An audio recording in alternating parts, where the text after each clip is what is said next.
Wow, finally na lang gyud tay pure gold diri sa Sindangan. So bag-o lang ni sila nag-abri. Karon lang ko ni bisita diri kay taas kayo ang pila sa ilang opening. So naa ni siya located diri sa Caballero Building, Poblacion, Sindangan, Zamboanga del Norte sa mga wala pa nakabalo. Ug sa akong nahibaw-an, first pure gold daw ni siya sa tibok Zamboanga Peninsula. Kung tinuod pod siya no. Nag-open sila atong June 26.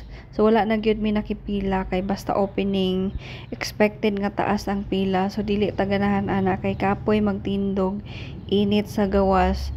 So dili pa gyud unta mi ani mag-grocery karon or gahapon pa ni siya.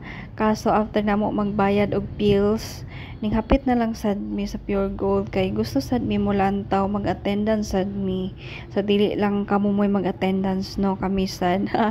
Bisag dili pa unta mi mag-grocery. So kuan na lang sad mi osyoso.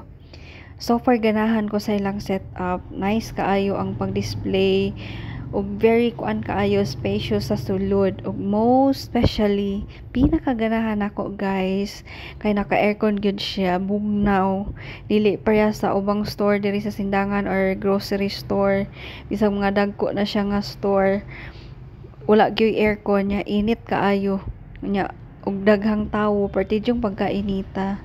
So ang mga staff food diri kay friendly good kaayo sila og approachable.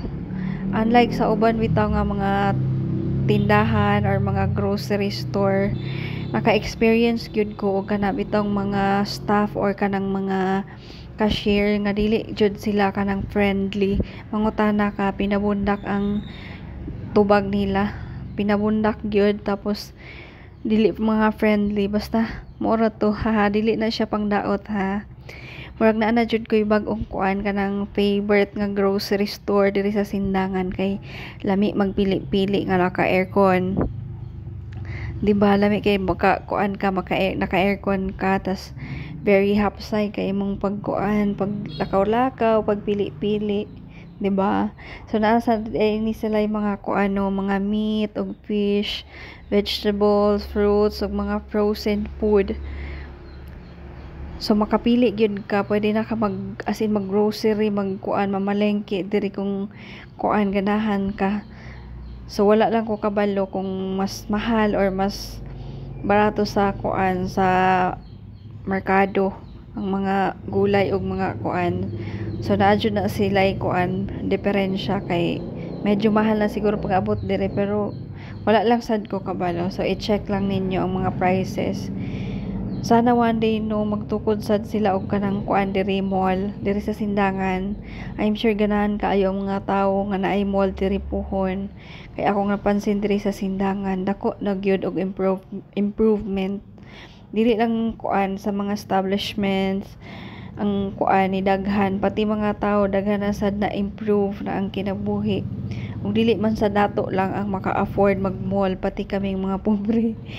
Ganahan sad pud mi maka-afford sad mi ginagmay no pero katurang mga ginagmay mga baratohon. So mao ni siya guys nahuman nami og kuan malit lang mi ginagmay kay mao lang sad ni among kinahanglanon sa pagkakaron. So permira man sad mi mag kuan kanang mag-grocery kay ang dali mahurot nako guys kay ang sabon gyud na siya kay permi man ko maglaba daghan og labhonon kay apil ang mga bedsheet inana